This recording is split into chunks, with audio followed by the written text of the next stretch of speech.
యేసయ్య మనతో ఉండాలని ఎంతో ఆశతో ఆయన ఎదురు చూస్తూ ఉన్నాడు. అవునా కదండి? యేసయ్య మనతో ఉండాలి. మనతో ఉండాలంటే ఎటువంటి యోగ్యతలు కావాలి? యేసు ప్రభు వారు కపెర్నహూము అనే గ్రామానికి వచ్చాడు. ఆ ఊరి పేరు కపెర్నహూము. అయితే ఆ గ్రామానికి వచ్చినప్పుడు యేసు ప్రభు వారు ఒక ఇంటిని ఎంచుకున్నాడు. ఆ ఇంటి వారితో కలిసి ఉండడానికి యేసు ప్రభు వారు ఇష్టపడ్డాడు. అయితే ఈరోజు చాలా మంది యేసయ్య నాతో ఉండాలి, యేసయ్య నాతో ఉండాలని అనుకుంటున్నానండి, కానీ యేసయ్య నాతో ఉండాలా? ఏమండి, యేసయ్య ఎలాంటి వ్యక్తులతో ఆయన సహవాసం చేయడానికి ఇష్టపడతాడు? యేసయ్య కూడా నీతో ఉండాలని యేసు ప్రభు వారు ఆశ కలిగి ఈ ప్రాంతానికి వచ్చాడు, నీ గ్రామానికి వచ్చాడు. కానీ ఆ గ్రామములో అనేక ఇళ్ళు ఉన్నాయి, అనేక గృహాలు ఉన్నాయి. కానీ ఒక గృహాన్ని యేసు ప్రభు వారు ఎంచుకున్నాడు. ఎందుకని? ఒక రకంగా చెప్పాలంటే ఆ గృహం చాలా ఇరుకైన ప్రాంతం. కానీ ఆ ఇరుకైన ప్రాంతాన్ని యేసు ప్రభు వారు ఎందుకు ఎంచుకున్నాడు? దేనికి ఎంచుకున్నాడు? ఇక్కడ మనం గమనించవలసిన విషయం ఏంటంటే, ఆనాటి కాలంలో కూడా యేసు ప్రభు వారిని తిరస్కరించే వారు కలరు. యేసు ప్రభు వారిని స్వీకరించడం కంటే కూడా తిరస్కరించే వారు ఎక్కువగా ఉన్నారు. అయితే యేసు ప్రభు వారు ఆయన పరమును వీడి భూలోకానికి ఆయన రావడం గల కారణం, ఉద్దేశం ఏంటంటే నీతో ఉండడానికి, మీతో, మనతో, మనందరితో ఆయన ఉండడానికి ఆయన పరమును వీడి ఈ భూలోకానికి ఆయన వచ్చినాడు. అయితే యేసయ్య నీతో ఉండడానికి, యేసయ్య నీలో కొన్ని యోగ్యతలు చూసి ఆయనలోకి రావడానికి సిద్ధంగా ఉన్నాడు. యేసయ్య అంటున్నాడు, బిడ్డ నేను నీతో కలిసి ఉంటానయ్యా, నీతో కలిసి ఉండి నీతో కలిసి భోజనం చేయడానికి నేను సిద్ధముగా ఉన్నానయ్యా అని యేసయ్య మాట్లాడుతూ ఉన్నాడు. అయితే ఆ కపెర్నహూములోకి యేసు ప్రభు వారు వచ్చి ఒక ఇంటిని యేసు ప్రభు వారు ఎంచుకున్నాడు. ఆ ఇంటిని ఎంచుకోవడం గల కారణం ఏంటి అనేది ఈరోజు పరిశుద్ధాత్మ దేవుడు ఈరోజు మనతో మాట్లాడబోతూ ఉన్నాడు. యేసయ్య నీతో ఉండాలంటే ఎటువంటి యోగ్యతలు కలిగి ఉండాలి? యేసయ్య నాతో ఉండాలనుకుంటున్నాను పాస్టర్ గారు, వాస్తవమే, యేసయ్య నీతో ఉంటాడు. అయితే యేసయ్య ఉండాలంటే యోగ్యతలు ఉండాలి. యోగ్యతలు లేకుండా, అర్హతలు లేకుండా యేసయ్య నీతో ఉండడు. కానీ యేసయ్య నాలోకి రా, నా ఇంటిలోకి రా అంటే ఆయన రావడానికి సిద్ధంగానే ఉన్నాడు. కానీ అయితే ఆయన రావడానికి ఆయన సిద్ధంగానే ఉన్నాడు. అయితే నీలోకి రావడానికి, నీ ఇంటిలోకి రావడానికి కొన్ని అర్హతలు కావాలి. అర్హతలు లేకుండా యేసయ్య ఎవరి ఇంటి పడితే వాళ్ళ ఇంటికి వెళ్ళడు. ఏంటి అర్హతలు? ఆ ఇంటిలోకి యేసయ్య రావడానికి ఆ ఇంటి వారు ఎటువంటి అర్హతలు కలిగి ఉన్నారు? మొట్టమొదటిగా ఆ ఇంటిలోకి యేసయ్య రావడానికి ఆ ఇంటి వారు యేసయ్యని ఏం చేశారు తెలుసా? ఆతిథ్యం ఇచ్చారు. ఏం చేశారండి? ఆహ్వానించారు. ఆతిథ్యం. చూడండి, యేసయ్య పిలవకుండా ఆయన రాడు, నువ్వు పిలిస్తేనే వస్తాడు. ఆతిథ్యం ఇవ్వాలి. ఏమివ్వాలండి? ఆతిథ్యం. ఆతిథ్యం ఇచ్చే మనసు ఎవరిలో ఉంటుందో యేసయ్య వారిలోకి రావడానికి ఆయన సిద్ధంగా ఉన్నాడు. గట్టి చప్పట్లు కొడదాం. ఆతిథ్యం ఇవ్వడం అంటే ఏంటి? అబ్రహాము ఎరుగకనే దేవాతి దేవుడికైనా ఆ యెహోవా దేవుడికి యేసయ్యకు ఆతిథ్యం ఇచ్చాడు.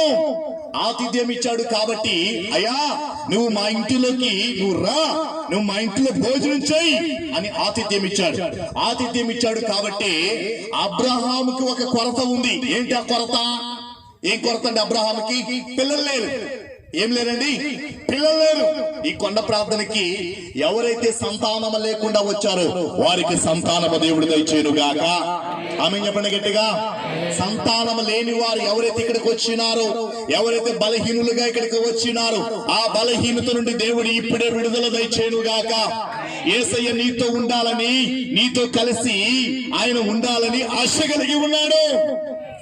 అయితే యేసయ్య నీతో ఉండాలని ఆయన ఆశ కలిగి ఉన్నాడు. నువ్వు ఆశ కలిగి ఉన్నావా? నువ్వు ఆశ కలిగి ఉన్న వ్యక్తివైతే ఆతిథ్యం ఇవ్వాలి. యేసయ్యకు ఏమివ్వాలండి? ఆతిథ్యం. ఆహ్వానించే మనసు నీలో ఉండాలి. ఏ మనసు ఉండాలండి? ఆహ్వానించే మనస్సు. ఆహ్వానించే మనసు ఎవరిలైతే ఉంటుందో వారి కుటుంబాల దేవుడు అద్భుతాలు చేయడానికి సిద్ధంగా ఉన్నాడు. Praise lord. హల్లెలూయా, హల్లెలూయా. యేసయ్య నీతో ఉండాలి అంటే ఆహ్వానించే మనసు, ఆతిథ్యం ఇచ్చే మనసు నీలో ఉందా? దేవుడు అది చూస్తాడండి.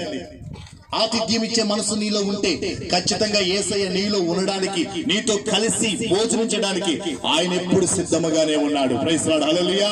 రెండవదిగా మనం పరిశుద్ధాత్మ దేవుడు తెలియజేస్తున్నాడు, యేసయ్య నీతో ఉండాలంటే, నీతో కలిసి ఉండాలంటే రెండవదిగా పరిశుద్ధత కలిగి ఉండాలి. ఏం కలిగి ఉండాలండి? పరిశుద్ధత.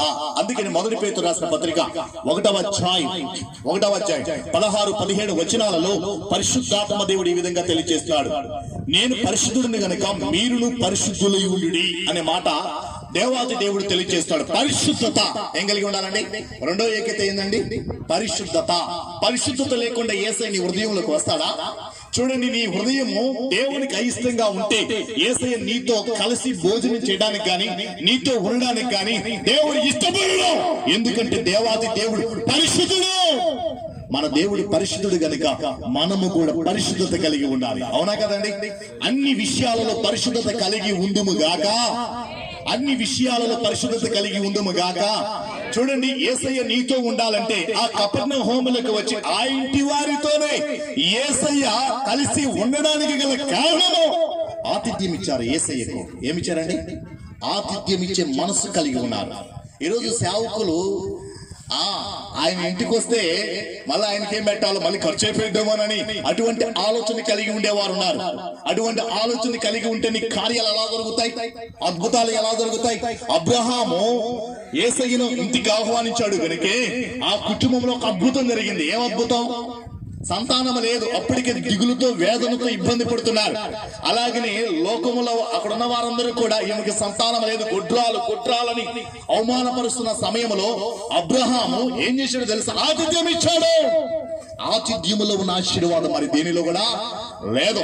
రెండవది పరిశుద్ధత. యేసయ్య నీతో ఉండాలంటే, యేసయ్య మనతో ఉండాలంటే పరిశుద్ధత కలిగి ఉండాలి. ఏం కలిగి ఉండాలండి? పరిశుద్ధత. పరిశుద్ధత లేక నీవు యేసయ్య నా హృదయంలోకి రా, నా ఇంటిలోకి రా, నా ఇంటిలోకి రా, నా హృదయంలోకి రా అంటే యేసయ్య రాను. నీవు పరిశుద్ధత కలిగి ఉండాలి. ఏం కలిగి ఉండాలండి? పరిశుద్ధత కలిగి ఉండాలి. పరిశుద్ధత ఎప్పుడైతే నువ్వు కలిగి ఉంటావో ఖచ్చితంగా యేసయ్య నీలోకి రావడానికి సిద్ధంగా ఉన్నాడు. గట్టి చప్పట్లు కొడదాం గట్టిగా. పరిశుద్ధత. పరిశుద్ధత కలిగి ఉంటే సరిపోతుందా? పరిశుద్ధత పాటు ఏముండాలి? పరిశుద్ధత ఏమన్నా? అక్కడ వాక్యము వారు వినుచుండిరి అనే మాట వ్రాయబడింది. యేసయ్యని హృదయములోకి రావాలి, నీతో కలిసి ఉండాలంటే వాక్యమునకు విధేయులై ఉండాలి. ఏముండాలండి? వాక్యమునకు విధేయత. చాలా మంది వాక్యాన్ని వింటారే కానీ వాక్యానుసారంగా జీవించేవాళ్ళు లేరండి. చాలా మంది ఇక్కడ పలానా పాస్టర్ గారు వాక్యం సూపర్, బేష్, అద్భుతం, అబ్బా గొప్పగా. ఏమండి, నువ్వు మార్కులు వేయటం కాదు. నువ్వు వాక్యం బాగుంది బాగలేదు అని నువ్వు మార్కులు వేయకూడదు. నువ్వు ఇక్కడ వాక్యము నువ్వు బాగున్నా బాగలేకపోయినా వాక్యం ఎప్పుడు బాగానే ఉంటుంది. అవునంటారు కదంటారా? కాబట్టి దేవుడు మరణించి ఏం కోరుకుంటున్నాడు? నీతో యేసయ్య ఉండాలంటే వాక్యానికి విధేయులై ఉండాలి. అక్కడ రాయబడిన మాట ఏందండి? అక్కడ రాయబడిన మాట వారు వాక్యమును వినుచుండిరి అనే మాట రాయబడింది. వారు వాక్యమును వినుచుండిరి. యేసయ్య నీతో ఉండాలంటే, యేసయ్య మనతో ఉండాలంటే వాక్యమునకు విధేయులమై ఉండాలి. వాక్యమునికి ఏమై ఉండాలండి? విధేయులమై. వాక్యమునికి విధేయులమై అంటే ఏంటి? వాక్యములో ఏమైతే చెప్పబడిందో దాని ప్రకారం నడుచుకోవాలండి. అందుకని రోమాపత్రిక 2వ అధ్యాయం 13వ వచనంలో ఈ విధంగా రాయబడి ఉంది, వాక్యాన్ని వినువాడు నీతిమంతుడు కాదు, ధర్మశాస్త్రం విని దాని ప్రకారం జీవించువాడే నీతిమంతుడు. గడి సభల గోతాల దగ్గరగా నీవు నీతిమంతుడుగా తీర్చబడాలంటే వాక్యాన్ని విని దాని ప్రకారము అనుసరిస్తేనే ఖచ్చితంగా నువ్వు నీతిమంతుడివి. నీతిమంతులతో దేవాతి దేవుడు సహవాసము చేయడానికి సిద్ధముగా ఉన్నాడు. ప్రైజ్ లార్డ్, హల్లెలూయా. అవునా కదండి? వాక్యమునికి విధేయత అంటే దానికి అర్థం ఏంటి? ఉదాహరణకి కొడుకు చెప్పా, బాయ్ 7 గంటలకల్లా ఇంట్లో ఉండాలిరా. సరే మమ్మీ, సరే డాడీ, ఓకే. తల్లిదండ్రుల మాటకి విధేయత అంటే చెప్తున్నానండి. తల్లిదండ్రుల మాటకు విధేయత. సరే మమ్మీ 7 గంటలకల్లా ఖచ్చితంగా ఇంట్లో ఉంటా అని ఆడుకుంటూ 10 గంటలకు వచ్చాడు అనుకోండి, వాడు తల్లిదండ్రుల మాటకి విధేయత చూపినట్ట చూపనట్ట? ఏంటండి? చూపనట్టగా. మా నాన్నగారు ఇక్కడే ఉన్నారు. అయితే 7:30 దాటితే ఇంట్లో లేకపోతే మాకు బడిత పూజ ఖచ్చితంగా ఉండేది. అప్పుడు అక్కుండేది మన రోదమ్మక్క ఉండేది. పాపం రోదమ్మక్క ఉంది కాబట్టి మాకు దెబ్బలు బాగా తప్పేయండి. రోదమ్మక్క వెనకాలకి వెళ్ళేవాళ్ళం మేము. అక్క అనగానే అక్క ఎక్కడుందో చూసుకునేవాళ్ళం. అక్క వెనకాలకి మా నాన్న కొట్టేవాడు కాదు. ఆ చిన్నతనం, ఆ వయసే వేరండి. అందుకని దేవుడు ఈరోజు ఆ మాటకి విధేయులమై ఉన్నాం కాబట్టి దేవుడు ఈరోజు దేవుని పరిచర్యలో వాడుకుంటున్నాడు. ఆమె హల్లెలూయా. అప్పుడు విధేయత చూపకపోతే ఈరోజు ఏ బజార్లు అమ్మటం, ఏ సినిమా హాల్ అమ్మటం, ఎక్కడెక్కడో తిరుగుతూ చెడిపోయి ఉండేవాళ్ళమే. కానీ దేవదేవునికి మహిమ కలుగును గాక. దేవుని మాటకు విధేయత చూపువారుగా ఉంటేనే యేసయ్య నీతో ఉంటాడు. అవునా కదండి? యేసయ్య మాటకు విధేయత చూపాలి. యేసయ్య మాటకు అంటే దేవుని వాక్యానికి విధేయత చూపితే యేసయ్య నీతో ఉండడానికి, నీతో కలిసి భోజనం చేయడానికి, నీతో కలిసి నడవడానికి ఆయన ఎప్పుడు ఇష్టపడతాడు. అందుకని చూడండి, దావీదు దేవుని మాటకు విధేయత చూపాడు. అందుకనే 2వ సమూయేలు రాసిన గ్రంథం 5వ అధ్యాయం 10వ వచనములో దావీదు అంతకంతకు వర్ధిల్లెను అనే మాట వ్రాయబడి ఉంటుంది. మనం వర్ధిల్లాలంటే దేవుని వాక్యానికి విధేయులమై ఉండాలి. అవునా కదండి? మనం అభివృద్ధి చెందాలంటే దేవుని వాక్యానికి విధేయులమై ఉండాలి.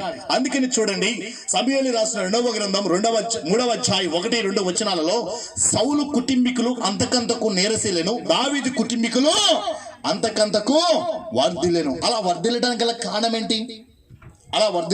కారణం ఏంటి? దావీదు దేవుని వాక్యానికి విధేయుడయ్యాడు. దేవుని వాక్యానికి విధేయుడయ్యాడు. అది సేవకుడైనా విశ్వాసైనా ఎవరైనా, మేము కూడా అండి దేవుని వాక్యానికి మేము విధేయులం కాకపోతే ఆశీర్వాదం ఉండదు. విశ్వాసైనా దేవుని వాక్యానికి విధేయులం కాకపోతే దేవుని కార్యాలు జరగవు. అందుకని కపెర్నహూమునకు యేసు ప్రభువారు వచ్చి ఆ ఇంటినే దేవుడు ఎందుకు ఎంచుకున్నాడు? ఆ ఇంటిలో ఉన్న వారితో కలిసి ఉండడానికి యేసు ప్రభువారు ఎందుకు ఎంచుకున్నాడు అంటే, ఆ ఇంటి వారు మొట్టమొదటికి ఆతిథ్యం ఇచ్చారు. యేసు ప్రభువారికి ఏమి ఇచ్చారండి? ఆతిథ్యం ఇచ్చారు. రెండవదిగా ఆతిథ్యం ఇవ్వటమే కాదు, ఆ ఇంటి వారందరూ కూడా పరిశుద్ధంగా ఉన్నారు, దేవునికి నచ్చినట్టుగా ఉన్నారు. ఎలా ఉన్నారండి? పరిశుద్ధంగా ఉన్నారు. మనం కూడా ఎలా ఉండాలి? పరిశుద్ధంగా ఉండాలా లేదా? మూడవదిగా వాక్యానికి విధేయులయ్యారు. వారు వాక్యానికి ఏమయ్యారండి? విధేయత చూపారు. మనము కూడా వాక్యానికి విధేయత చూపినట్లయితే ఖచ్చితముగా యేసయ్య నీతో ఉండడానికి ఆయన ఇష్టపడుతున్నాడు. గట్టి చప్పట్లు కొట్టాలి దగ్గరగా. ఈరోజు పరిశుద్ధాత్మ దేవుడు ఆ ఇంటి వారితోనే ఉన్నాడు. పాస్టర్ గారు ప్రతిసారి ఆ ఇంటికే వెళ్తున్నాడు, మా ఇంటికి ఎందుకు రావట్లేదు? నువ్వు ఆతిథ్యం ఇస్తేగా. పాస్టర్ గారు ప్రతిసారి ఆ ఇంటికే వెళ్తున్నాడు, వాళ్ళు దీవించబడుతున్నారు. నువ్వు వాళ్ళు వాక్యానికి విధేయత చూపుతున్నారు కాబట్టి ఆ ఇంటికే వెళ్తున్నాడు. వారు పరిశుద్ధంగా ఉన్నారు కాబట్టి ఆ ఇంటికే వెళ్తున్నాడు. పాస్టర్ గారు కాదండి, దేవాతి దేవుడే నీ ఇంటికి వస్తున్నట్టు. నీ ఇంటికి దేవాతి దేవుడు ఇంటికి వస్తున్నాడంటే నువ్వు అన్ని విషయాల్లో వర్ధిల్లుదువు గాక. ఆమేన్ చెప్పండి గట్టిగా. అన్ని విషయాల్లో అభివృద్ధి చెందుదువు గాక. యేసయ్య నీతో ఉండాలంటే మొట్టమొదటిగా ఆతిథ్యం ఇచ్చే మనసు ఉండాలి. ఏ మనసు ఉండాలండి? ఆతిథ్యం ఇచ్చే మనసు ఉండాలి. రెండవది పరిశుద్ధత కలిగి ఉండాలి. ఏం కలిగి ఉండాలండి? ఆ ఇంటి వారు పరిశుద్ధత కలిగి ఉన్నారు. మూడవది విధేయులమై ఉండాలి. వాక్యానికి ఏమై ఉండాలండి? విధేయత. వాక్యానికి విధేయత. కొంతమంది వాక్యం చెప్తుంటే పెడచెవిని పెట్టి నిద్రపోయే వాళ్ళు ఉన్నారు. అలా నిద్రపోవచ్చా? అంటే వాక్యానికి విధేయత చూపినట్ట కాదు కదా. తర్వాత కొంచెం ముందు కొనసాగినట్లయితే ఆ ఇంటి వారు ఏం కలిగి ఉన్నారు?